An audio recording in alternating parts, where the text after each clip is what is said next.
कर्तव्य पालन कर लिया, हमारा जीवन सार्थक हो गया। अब क्या करना है? हम लोग अपने आप को धोखा देते हैं, अपने आप को। महाराज दशरथ ने देखा, स्वर्ण समीप भय सित केसा, मनऊ जरठ पनस उपदेशा।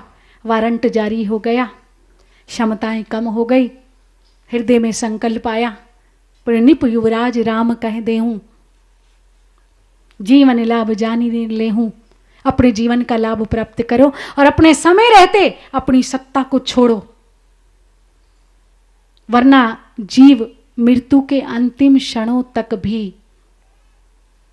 आसक्ति नहीं छोड़ सकता, न पद की, न प्रतिष्ठा की, न कंचन की, न कामने की और न कीर्ति की। छोड़ सकता है? और ना छोड़ो। शास्त्र ये कहता है कि नहीं छोड़ोगे, मृत्यु थप्पड़ मार के छुड़ा लेगी, मत छोड़ो।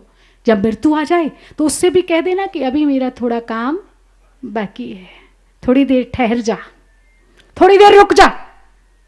क्या वो रुकेगी? नहीं ना। इसलिए समय रहते ही अपने आप को छिपाने का प्रयास मत करो, अपने आप को रंगने का प्रयास मत करो। ये छिपाने की प्रवृत्तियां हो, लेकिन ये बुढ़ापा छिपाने से छिपता नहीं। पूज्यपा सदगुरुदेव जी महाराज कहा करते थे कि कई बार लोग ये कहते हैं ये बुढ़ापा किसी का सगा नहीं है, लेकिन ये संतों का अनुभव है कि ये बुढ़ापा ही सगा है, ना बालपन सगा है, ना जवानी सगी है। क्योंकि ये तुम्हारा ऐसा साथी है जो अपने साथ ही लेकर जाएगा, तुम्हें छोड़कर नहीं जाएगा, यहाँ साथ ही लेके जाएगा। गई जवानी बुढ़ापा जो आया, सबको लगने लगा तू पराया। गई जवानी बुढ़ापा जो आया, सबको लगने लगा तू पराया। बाल बच्चे कहें मर ले बूढ़ा, बाल बच्चे कहें मर ले बूढ़ा, तू कमाने के काबिल नहीं है। बाल बच्चे कहें मर ले बूढ़ा। संदेश दे रहे हैं महाराज दशरथ दर्पण के माध्यम से।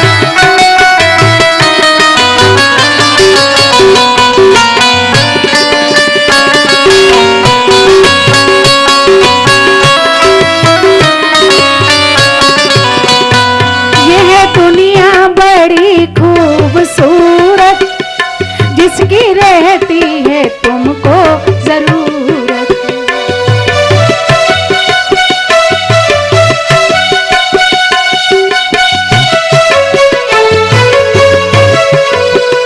ये है दुनिया बड़ी खूबसूरत जिसकी रहती है तुमको जरूरत।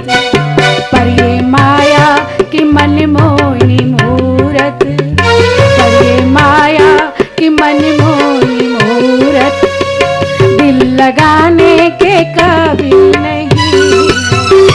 बड़ी मुश्किल से नर तन मिला है, यूं गंवाने के काबिल नहीं है।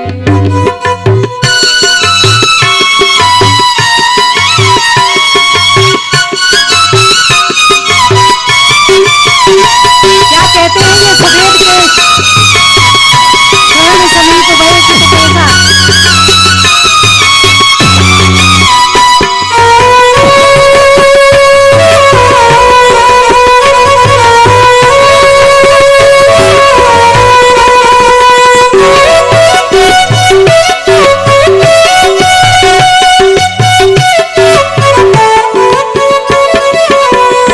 पशु जीते भी सेवा कमाए, बाद मरने के भी काम आए।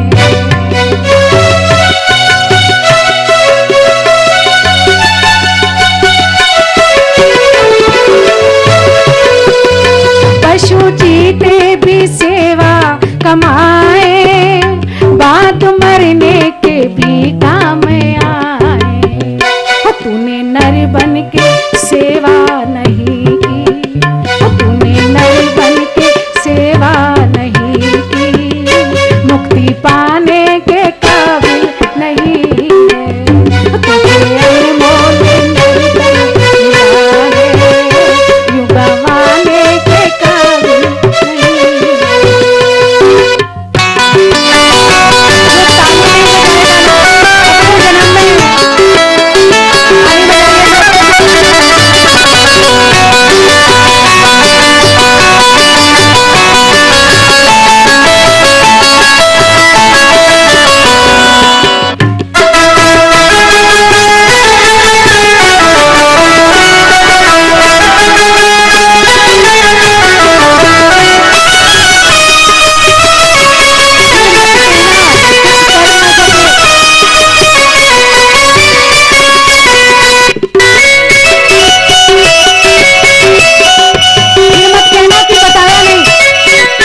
सतर्क होना पड़ेगा। फिर मत कहना कि हमने बताया नहीं।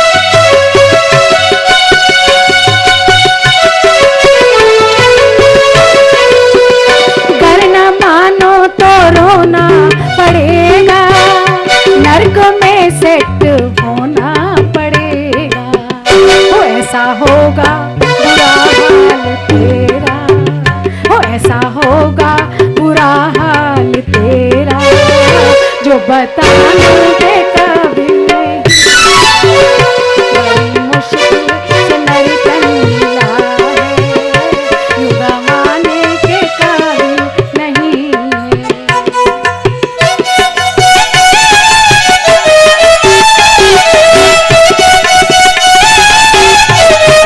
कैसा लगा?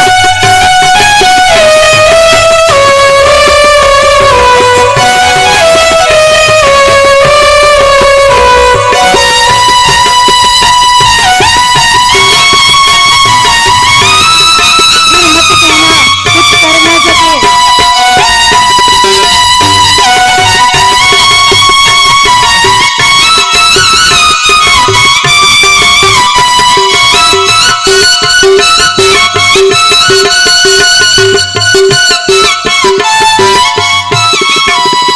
गई जवानी बुढ़ापा जो आया, सबको लगने लगा तू पराया।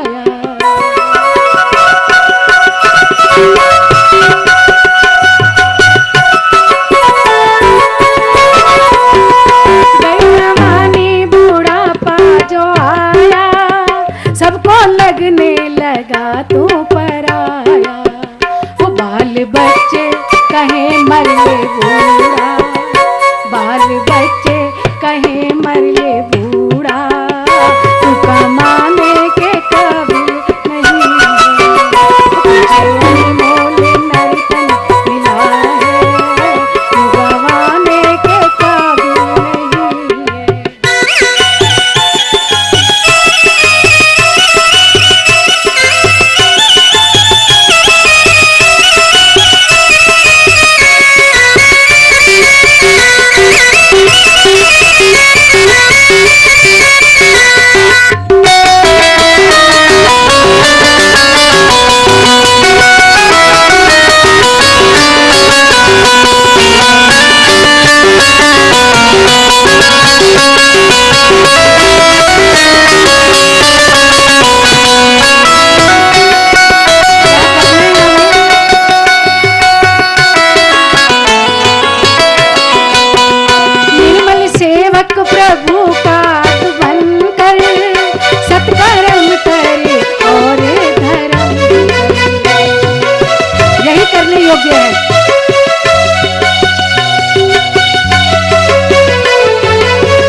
पहचान।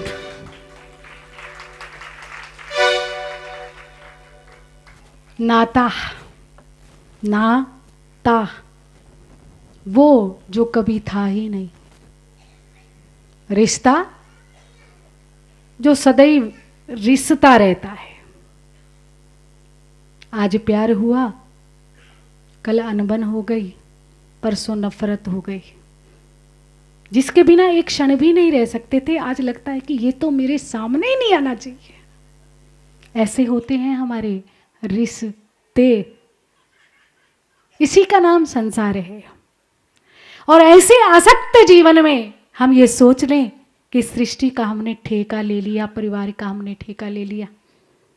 जागो, उत्तिष्ठ जागृत, प्राप्य वरान निबोधिता। जो वर्णीय है उसका वर्ण करो, और वर्णीय केवल एक ही है जो वरम है। और वरम शब्द ईश्वरा किसके साथ लगा है? ईश्वरा। वरम कहते हैं श्रेष्ठ को, ईश्वरा वर्णीय तो केवल ईश्वर ही है। आप सब राजस्थान के हैं अधिकतर लोग। मीरा जी ने कहा था, ऐसा पति क्या लीजिए जो जन्मे और मर जाए, और पति तो ऐसा लीजिए जो चुड़ लो अमर हो जाए।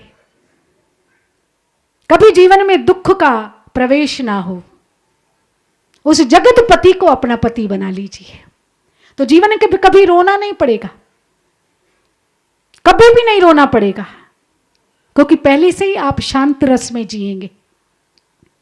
इसलिए कभी अपेक्षा नहीं होगी किसी उपाधि की, किसी व्याधि की, किसी आदि की।